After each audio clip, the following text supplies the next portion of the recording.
out, and away we go. What's up, everybody? Welcome back to Formula One True North, the Canadian Formula One podcast. Here with all the boys. Nice to have everyone together again. And today we're talking about the British Grand Prix. And before we get into it, show of hands, who cried? Because this is an audio podcast, I'm going to put my hand. know. I know. I'm going to raise my hand. I realized that afterwards. Okay. Yeah, I did not raise my hand. Who teared up a little bit? You teared up? You get a little misty? Nothing. Not even. Cold-hearted. Could not. Nothing. You know what? I'm going to tell you why. And I think that's Please an tell me interesting why. story. All right. So I was watching the first 32 laps of the race, and then I had to work, unfortunately. And what happened during the end of the race is everyone on social media knows me as the F1 guy. So the race result was ruined immediately. Oh, that's terrible. Upon watching the real race, I had already knew who won, but that's all I knew. I didn't know how it was going to happen, so I was still entertained. But ultimately, I had already known the result beforehand. So, yeah. I had a similar story. I didn't actually watch it live. I was, out of town for a wedding, and we were driving back during the race. My wife was scrolling on her phone, in the passenger seat, and she's like, "Did Lewis Hamilton win?" I was like, "Stop! Don't say another word. I don't want to know. I have it recorded. Shut your mouth and wait till we get home." At least she posed it as a question, though. She posed it as a question. She did, because she just saw and I thought maybe it could have been any trophy. It could have been second place or third, and she wouldn't have known the difference, right? So I was like, all right, maybe I'm going to retain a little bit of mystery. But it was a bit of a spoiler. And then Mercedes sent out an email, which I stay off socials, but I got an email from Mercedes F1 saying, "Get in there, Lewis." I was like, all right, well, now I know. But it was still, I still found it surprisingly emotional for a guy who has won 103 previous races. I know there's, a different meaning behind it because of how everything went down, after his last almost title win and not being able to win in the last 2 years. But it was really, really nice to see. And, it was a well-earned victory from the whole team, right? I know they won 2 weeks in a row now. Obviously, George's circumstances are a little bit different. But Ed, what's your thoughts on the race?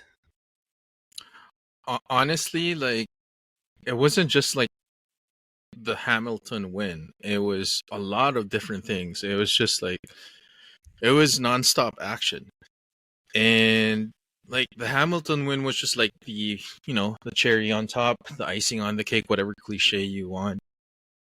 But at some point in the race, I was looking at who was leading. I think it was George, then Lando, or George Russell, I think, Hamilton, and then Lando, or I might mistaken the order on that one.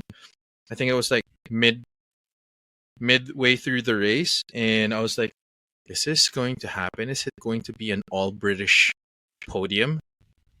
I was hoping that was going to happen, and then the masterful stroke of Max about calling the inters earlier than everyone else.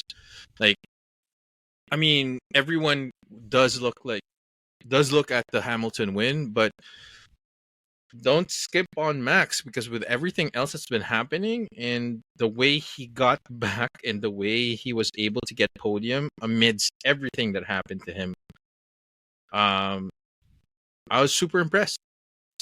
Then Ferrari, and then all that other stuff, and then how Lando looked like he lost someone or he lost himself. He looked so disappointed at the end of the race. Felt bad for the dude, but that should have been a win for him. Probably the best race in the last 2 years that I have seen, hands down. It was so much action, so much different strategies. The weather played a role. The result was actually unknown until the very last couple laps. I am so happy for Lewis. Max fucking did an amazing job as well. Him recovering that we went back to the same Ferrari strategist, pulling on a clown move and failing that. Heartbroken for McLaren with their wrong, not necessarily wrong strategy, but not the right choice of tire picking for Lando. That could have been played out better, but overall, a very, very exciting race. I loved it. If every race would be like that, I think the sport as a whole have way more fans than it currently has. But hoping to see way more fights like this in future races. So loved it. Yeah, taking what I learned out of this race was obviously when weather goes wet, dry, wet, or dry, wet, dry, we have some real team calls that come into play. We go back to Canada and we watch a couple of the teams make some calls, right? And McLaren obviously botched it the first time with Lando and not pulling him in Canada. And then we come back here and, I think McLaren had an opportunity to double stack with Piastri, and they left the poor bugger out on slicks for another lap in the rain. And, he lost, I want to say, like close to a dozen seconds that lap, right? Which put him right out of contention. And I think he slid right back in sixth place. And, that's just a bad call, right? And then you have a team, on the polar opposite end of that. Well, maybe not polar opposite, but on the opposite end of that of Red Bull, who, like, I would argue they don't ever seem to make mistakes. And when they do make mistakes, they make sure it's on Checo's car. And they try out the strategy with him because when he's in 18th and 19th place and arguably the second fastest car on the grid, that's where you try out all the errors. So they were putting him on inters and whatever, like way too early. And you know what? They had an opportunity to learn some lessons on what not to do with Checo. And, and then you have teams like Ferrari who have, up until the last couple of races have been making amazing strategy calls. They've been so strong with everything. And I just think that, like, I don't know what's fallen off in terms of where Ferrari's going right now, but Mercedes has been making some solid calls. They have been splitting what's been going on with George and Lewis, which I think helps. And, they were able to pull off that absolutely critical double stack and got it done. Everyone had a shot coming out. Obviously it's unfortunate that Mr. Georgie Porgy had some engine failure or whatever happened with that DNF and pulled him out of the race. But I think he had an honest shot for podium that race, if everything remained constant. I think if the race was 5 laps longer, that Max probably still would have won this because he was kept catching up to Lewis very, very, very quickly at the end there. But, Lewis knows the track. He knows how to push, knows when to pull back a little bit. And, it was a fantastic win. It was, it just showed his absolute dominance on that track, and he knows how to run in the wet. And I think that that's a skill that these guys, some of these younger bucks don't know how to do yet. He's had, 14 years at it over some of these young cats, right? So hats off to Lewis. I think it was a fantastic race. Big ups to Max Verstappen from getting back to second place. I think it was an absolute menacing drive from him, and I expect nothing less. And it's unfortunate that Lando and Oscar were dealt a shitty hand because of some bad calls that McLaren were making. I think you all make a really good point that this race was probably one of the most evenly contested races across, the paddock, at least for the, top 3 teams. No catastrophic, I know George had an equipment failure, but for the most part, it was very much down to driver performance and team performance. And it was nice to see those top three teams really compete at that level. And at the end of the day, Mercedes, Lewis, they made the right calls at the right time. They came into it with the right strategy, and he won for sure. But Max catching up at the end, that added another layer of intrigue to it. There was, so much going on in this race, which was aided by the weather. Do we think, we're going to kind of go back a little bit, completely dry race? Does Lewis still come out with the victory on this one? Nah, man. No. Yes? I can't say yes. I can't say no? yes. Okay. No? I'd be a solid no on that one. No, I don't think Lewis would have came on top. I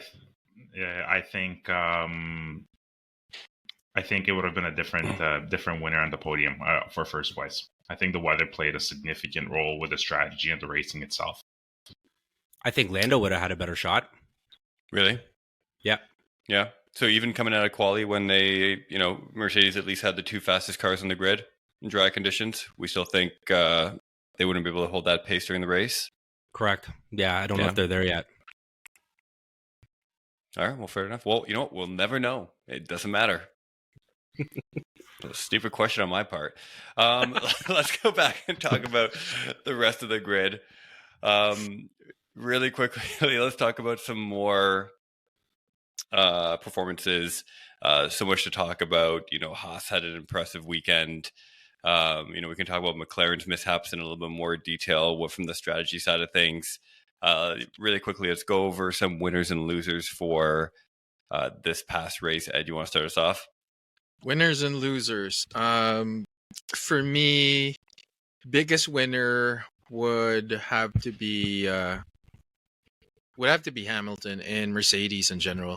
Kind of showed the perfect storm. They were able to get the strategy right and be able to come away with a win, and their dominance was kind of really showing for this one.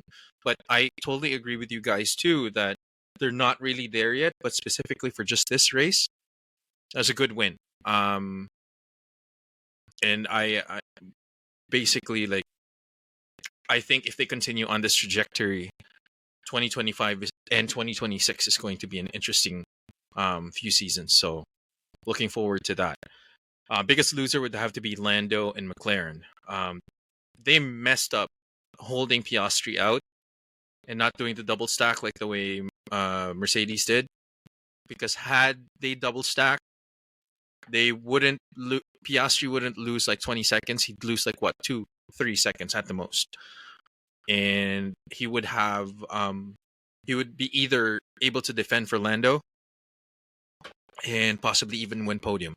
So, yeah, it was unfortunate for them, but looking forward to how they're going to perform the next few races with their continuous pace and the way they're driving. Both drivers are fantastic. Thomas, what do you think? It's such a hard question. I think biggest winner would be Mercedes and Hamilton as well. Just phenomenal drive. But not to sound the same. Some honorable mentions are definitely Haas as well. Just the way they performed as well. Incredible. Don't know what happened there, but wow, they're really stepping up to the game. Biggest loser for me personally would have to be Checo.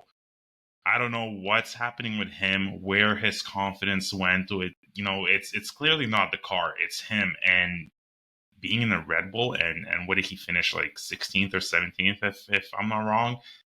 That's embarrassing, man. I don't know where is his problem and what he needs to do to get back on the horse and ride it, but whatever he's not doing, it's not good. Not a good outlook for Red Bull as well, because both cars need to be performing and scoring, and only Max is essentially carrying the team so far this season. Yeah, I'm going to jump on that. You know what? You guys have talked about a lot of the big guys up top, but you know what? Let's discuss Aston Martin, right? We got Stroll in 7 and Alonso in 8, and I think that's a fantastic outing for them, despite what they've been able to pull off recently. So I think one of the big winners is going to be Aston Martin this weekend. Namely Lance Stroll, because we shit on that guy a lot, and got 7th place over Fernando, and I think that was a good outing for him. And biggest loser, I'm not going to pick on Checo today, despite that being the easy one. I'm going to pick on Charles Leclerc, because I think he just had an absolutely awful weekend, one to forget. Obviously there was a strategy call that affected his race in a big way, but ultimately he wasn't looking so hot during qualies anyway, and I'd like to discuss this a little bit more in depth, but I think Ferrari's been struggling, and some of their upgrades haven't really been upgrades lately. So I think they need to dial in that car a little bit, bring it back to some of that Monaco form that they were on earlier on in the season. And those two drivers are fantastic, and they're driving the tires off those cars, but I just don't think they're there yet. So yeah, those are my winners and losers, buddy. So let's jump into that then. Let's talk about Ferrari, and let's talk about Leclerc a little bit, because I think this is a good segue. They have been nowhere over the last few weeks, nowhere meaningful, at least, and nowhere you would expect them to be, particularly Leclerc. And this was a question that came in on the Discord as well, through the box, really trying to understand what has happened to his performance since Monaco. It feels like that performance, that race, there was so much emphasis put on, how he performs at Monaco at this home race, historic, blah, blah, blah, blah. But now he seems to have completely fallen away from that form, or the car has at least. And to go from such an ecstatic high of, winning your home race, not dissimilar to what, happened with Lewis this past weekend at the British Grand Prix, to now just being relegated to a slow car, B, some shoddy strategy calls. They just, I don't know, they let go, or he stepped down their chief aerodynamics engineer. I think that's who it was, right? Just stepped down recently. So, heads are rolling and changes are being made. But where is Leclerc in all this, and what does the rest of his season look like? You know what? I was just taking a look back at what the last, results were from him since Monaco. And you got the Canadian Grand Prix, which was after Monaco, and he finished out of the points in a DNF. And then we had the Spanish Grand Prix, which is his best result since, which was, in fifth place. Austrian Grand Prix, he finished outside of the points. And then the British Grand Prix, he's virtually been, like you said, he's been virtually outside of everything. And do I know what happened?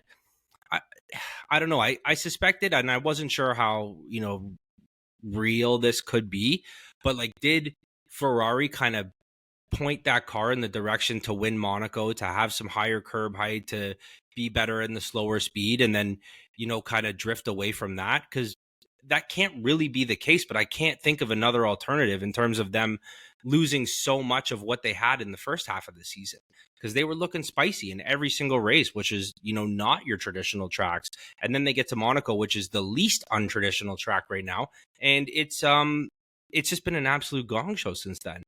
And I don't know if it's the pressure that got to him, if it was the high of winning such a race and then just not being able to live up to it. But I don't foresee Ferrari being too happy with Leclerc right now, because they've put all their eggs in that basket, right? They've already ditched Sainz, which is a whole other conversation. I'd love to know where Sainz is going, because I don't know if I'd want to be sticking around either, because Ferrari's trajectory is just up and down and up and down and all over. And it's just, they're not confident enough with what they're doing. They're not confident in the calls that they're making. And they're looking like the Ferrari of old the last couple of seasons, which is very, very sad, because I always love these guys, man.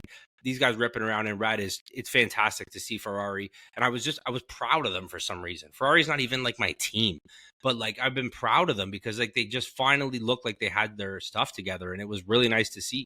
And now we're not seeing it, and I don't know what to do. I don't know what I'm going to do with my Ferrari polos, bro. I'm out. No, I feel you, Drew. I mean, at this point, what they were trying to do actually was since Canada, Barcelona, and then when they went to Austria, it was, the setup was really bad. It was either Leclerc wasn't performing, Sainz was still performing, but not to the level of how we were seeing Ferrari in general prior to Monaco. But what they had done for Silverstone is they wanted to revert back. They scrapped all of the additional upgrades that they had and went back to the configuration in Imola. And guess what? It's still crap. So I think there has to be something wrong that is not privy to everyone else, either for real journalists like people from the race or aspiring journalists such as us. But I think at this point, that's where I want to ask the question, and this might be too soon. And Tomas, feel free to jump in on this one too. Did Lewis Hamilton make a mistake leaving Ferrari and now going into, or leaving Mercedes and now going into Ferrari? Because Ferrari feels like how they were back when Mattia Binotto was running the show. and all of the things that we told, or we spoke about rather, when Fred Vasseur was cleaning up house, hiring the right people, getting the right strategist, and then Enrico Cardile leaving. We don't know. We'll see what happens, but it's like I'm seeing deja vu. That's what I'm seeing right now with Ferrari. Yeah, and you know what, Ed, I agree with you. I agree with the Drew as well. I think it's a perfect storm of things going wrong at Ferrari again. Just to both of your points, it seems like they dialed in the car for Monaco and kind of expected to work on basically every single other track, and then kind of left that and leave it for the best. Strategy calls again, not the greatest, like going back to their old days again. Leclerc, like Drew, you said, Leclerc, hyped up for Monaco and now can't deliver. So that's definitely messing up with his head. Upgrades are not working. So it's a combination of multiple things, personnel changes. And I really don't know at this point in time what they need to do right in order to get back in the game, because whatever they're doing, it's clearly not working. And it's sad to see that, because they're not my top team either, but deep down I'm still rooting for them. I want them to be first, second, third, whatever, up there, and they're just not performing, or for Leclerc is not performing. And to Ed's point, I don't know what Hamilton is feeling right now. Do I think he regrets leaving Mercedes? No, because Mercedes was in that spot as well. They weren't performing, and he was just fed up and disappointed with them.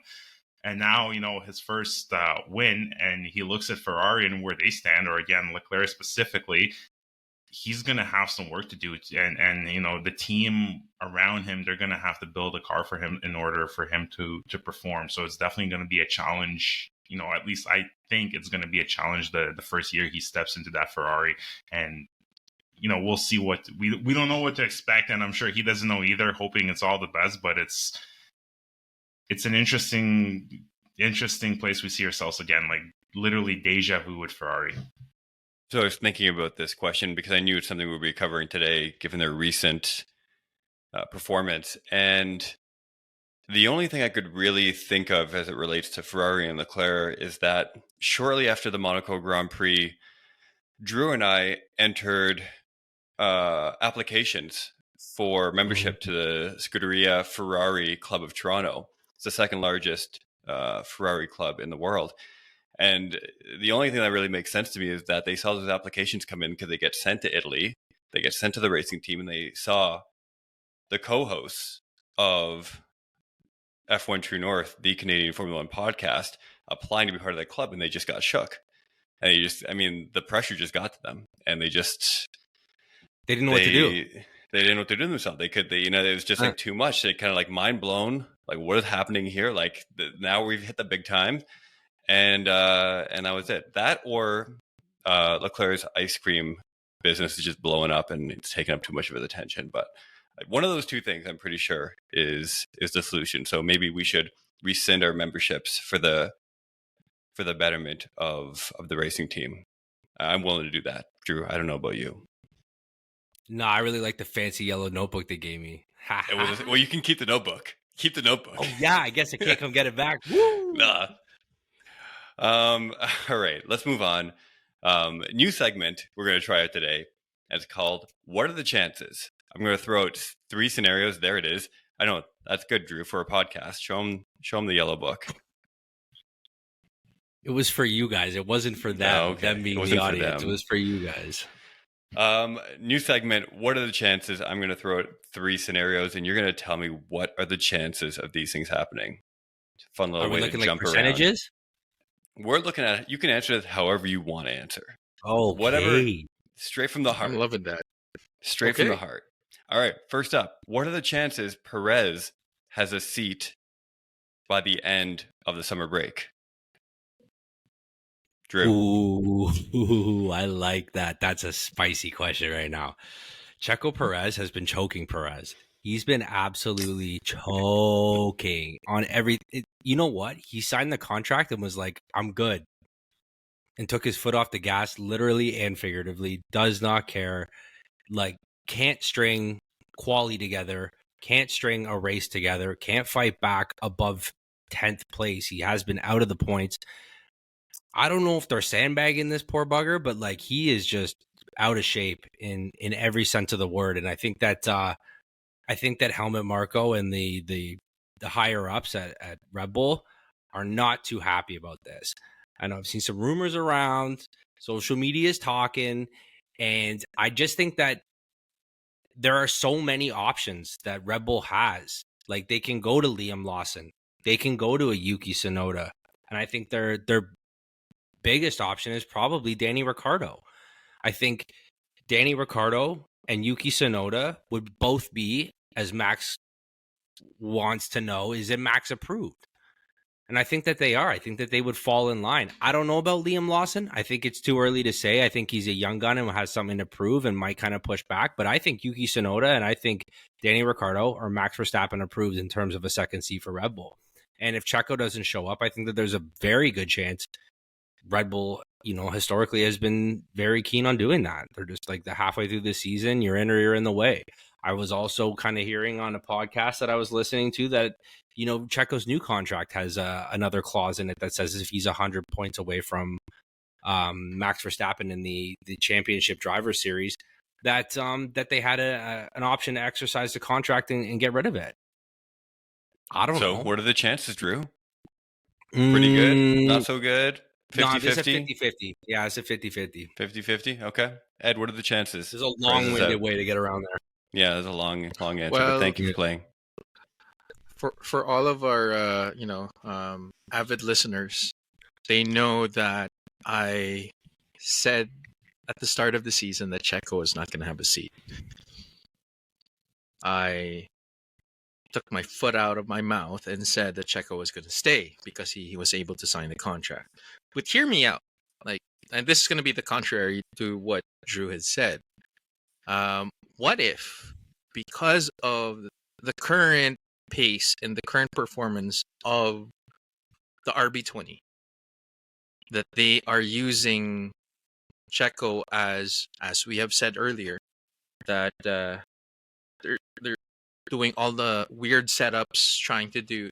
He is the test dummy, and Max Verstappen is going to be the single source of truth, and that's probably why he's not really performing that well, because he's given a crappy car. Because now they have him under contract. They made him happy, but there's a caveat. We're not performing well this year. We're going to use all of the experimental testing on you, on your car, on your set and the settings of your car. And it's not going to be beautiful, but you're just going to take it. And maybe he is. And maybe if you bring in, as you said, the max approval, you bring in Danny Ricciardo. It's not really performing that well, but they had friction before. You bring in Yuki Tsunoda. He's going to want to prove himself, so that's possible that there's going to be friction. And Liam Lawson, we all know he has an axe to grind for any seat in the grid. So he's going to prove himself regardless whatever happens. If he gets that seat, he's going to try. So to answer your question, Walker, is he going to have a seat at the end of the season? He will. At the end of the summer break. So, yes, either way. At the end of the summer break, he will still... No, all the way. All the way. All the way. Okay. Thomas. Yeah. So as someone that likes Checo as a racing car driver, as a person, it kind of kills me to say this. I don't think he is going to have a seat till the summer break. If he is, maybe it's going to be one more race after the summer break till the decision is made.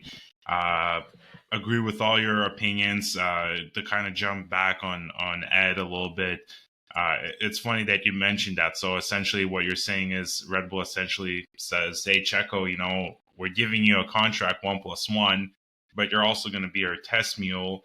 And if you bring in the points, great. Everyone's happy. If you don't, GG, man. Sucks to be you, essentially. So, and right now he's clearly not bringing in the points and not performing if he is being used as a test mule. I think the ratio, at first I was kind of thinking it would be as well like 50-50, but give it some more thought. I'm thinking 70-30, as in 70% he is not going to have a seat at the end of the summer break. So I think there is a 0% chance that Checo is going to have a job by the end of the summer break. And I don't think that Red Bull can afford to use one of their cars as a test car, because they need those championship points, especially with 2 cars from McLaren coming on strong, 2 cars from Mercedes. Those dollars that they're going to earn by winning the championship or coming, presumably winning the championship is worth more than having a test mule in a Formula One paddock. That's what they have aerodynamic models for. That's what they have a simulator for.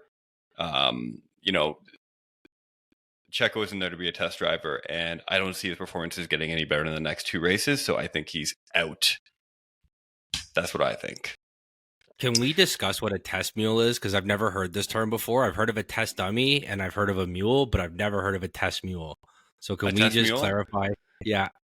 Yeah, it's well, correct me if I'm wrong. It's often like a term for like cars. Like if different manufacturers are prototyping cars and like they run them around. You'll see them in Germany with like the camo with kind the of black wrap and on white it. Stuff all over it. Yeah, it'll be called like a test mule. A test mule.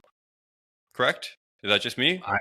You guys test development mule. Right, oh my god, I am right now years old, and I am learning this. Today years old. There you go. Yep, test mule. All right. Thought you were gonna like call me up for being racist or something, but we're no. Drew, we have the diversity higher right up here. This is true. Insert the sound effects or the video. The more you know. The more you know. The more you know. There you go. All right, number 2. What are the chances Hamilton wins again this year? 10%. 10% chances. All right. Ed, anything? I'm going to say... I'm looking at the calendar. He's consulting the calendar. Probably two more races. He's going to win 2 more races? Oh my goodness. So 100% chance he's going to win another race this year?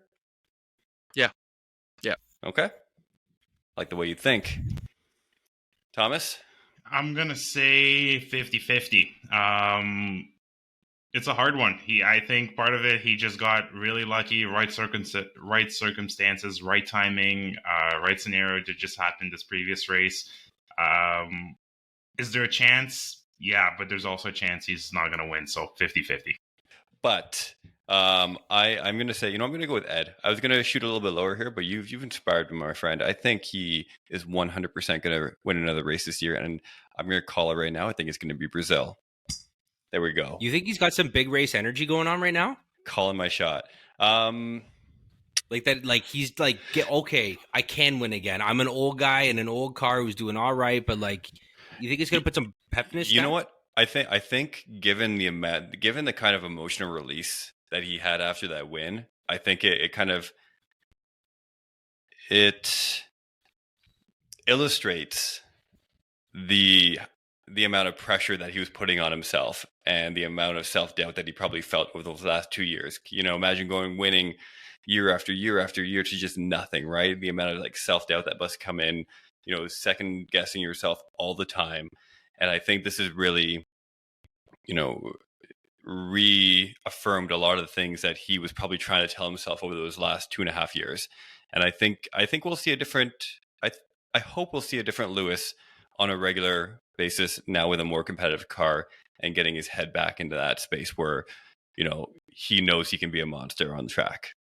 I think you're spot on with that, dude. I think that like, watching him get all those demons out of that closet in terms of him, like, being able to realize that, like, because he's been struggling, like even on a car-to-car basis against George, like, I think he's 8-2 or something like that in terms of qualies this year. And like, even at Silverstone, like he was out-qualified by George for Saturday. And I think that all plays into it, right? Like, can I still do this? And, like historically, you've also seen older drivers start qualifying slower and slower. Like that kind of just happens. Their race pace is fantastic, but you start to see them qualify a little slower. I think that just adds to it. It just compounds like the self-doubt and like, can I do this? What am I doing here? And then, him changing, drives for next year and heading to Ferrari, like that all has to play in. And I'm with both of you guys. Like, I think that there's an opportunity for Lewis to kind of shake all of this off, like all the monkeys he's had on his back for the last season and a half, and just get going with it. We will see. And that, that's a good segue into my last, what are the chances? Really quickly, boys. What are the chances Mercedes takes P2 in the Constructors' Championship again? 30%. They got a long way to go. They got a long way to go. 30%? They got a long way to go. Yeah. All right. 30%. Ed? I'd say 30% is too generous. I would say 20%. 20%. Like, I mean, there's going to be wins. But P2 Constructors, there's too many. There's other teams that are like more consistent than they are. So I say 20%. You know what? I was going to say 30% as well, but to not copy Drew and to not copy Ed, I'm going to stick it at 25. I don't see them having a high chance of them meet in the middle. Yeah. I don't have a high chance of them being second in constructors at all. I'm going to say there's a 0% chance they're coming in P2 this year.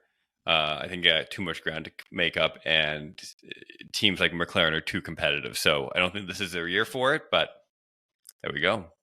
And that's our first installment of What Are the Chances? What are the chances? What are the chances? Yeah, we'll get behind that, man. I'm all right. Just for everyone out there, we had no idea. Walker told us earlier today that he had a surprise for us, and I was pretty pumped about it. And before we started press record on the pod, we discussed whether or not we wanted to know about it, but he was going to surprise us. And you know what? I'm into it. I'm behind it. I'm here for it. All right. I like it. Actually, Drew, I think this would be a good piece of content also for the socials as well. You know how you can choose and then just put it on Instagram and have the people join into the game. Like, what are the chances? Put it in there. What are the chances? Yeah, what are the chances? A whole new social thing for this. Thanks for the new job, Walker. There you go. Yeah, you need more to do, welcome. right? Yeah, you're welcome. You need more to do. All right, boys, it's been a fun episode. We have Hungary coming up in 2 weeks. We got a bye week in front of us, which is going to feel a little weird, but we're going to do a full preview of Hungary coming next week. I think there's only one way to end an episode like this, and we're going to go from one segment to another, and that is name that sponsor. Name that sponsor. That name again is name that sponsor. Wait, who's leading right now? Who's still leading? Chris? Hold on. Probably Chris. No, Chris is not. Let me double check. The guy who comes on our podcast one time and destroys all of us. Yeah, he is in front of Thomas currently, but that's about it. Not a proud moment. So, not a proud moment. Not a proud okay, moment. man. This is we're going to come back. We're going to come back. It's going to be a renaissance week for you, Thomas. So for those of you who don't know, I'm going to name some sponsors. The boys here have to tell me what team they're on and what the company does. So first up is, I presume it would be called Power, but spelled PWR. Power. Yeah.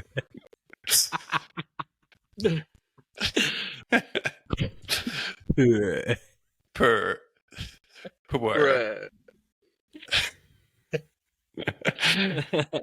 Okay, let's go. They are a energy company, and they are going to be on Alpine. All right. I will go with energy drink or supplements. Well, which one? Energy drink or supplements? Yeah, it's true. That's kind of a cross thing. Yeah. No, I would say supplements, and let's say McLaren. Okay, Thomas.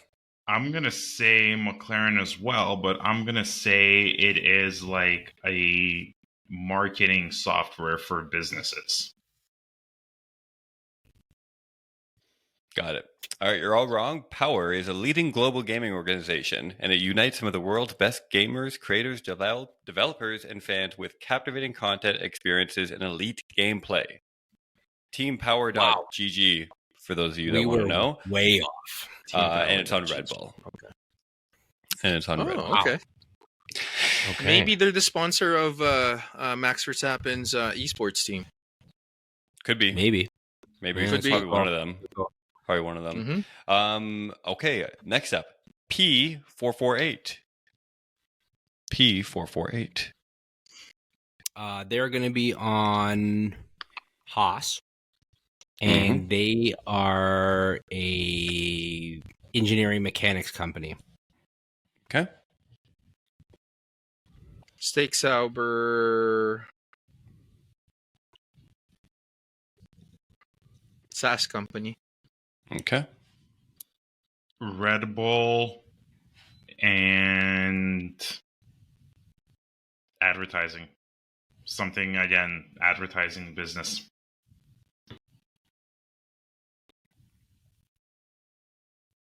And advertising? Yeah. Is that what you said? Okay.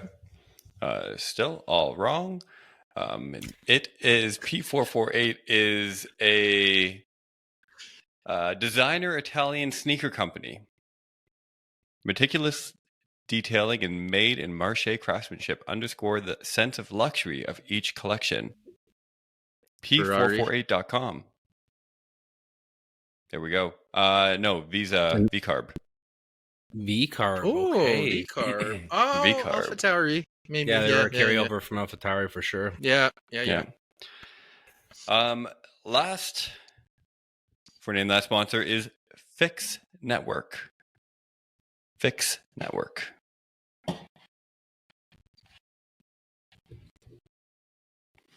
Fix Network is on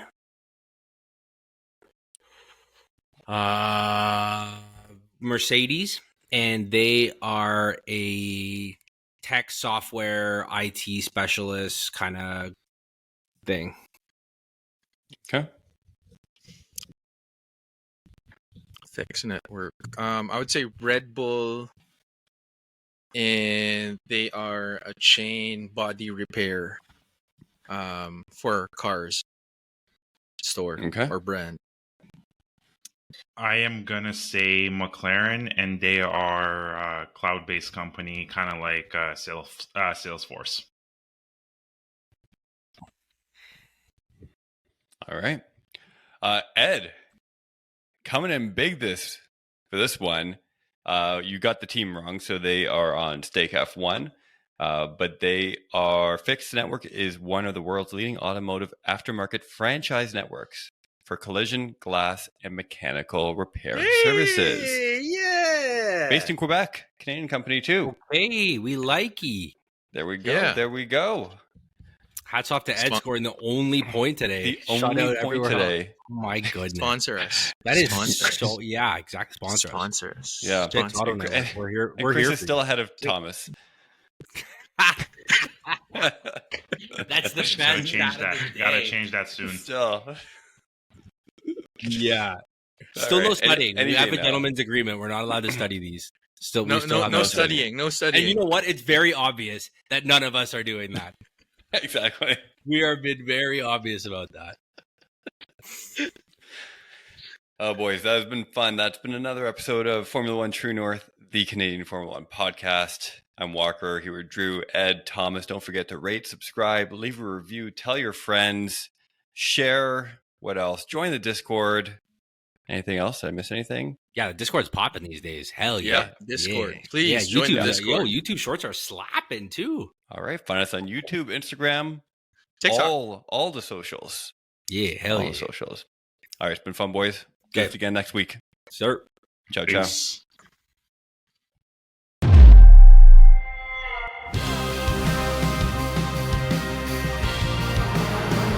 It's lights out and away we go.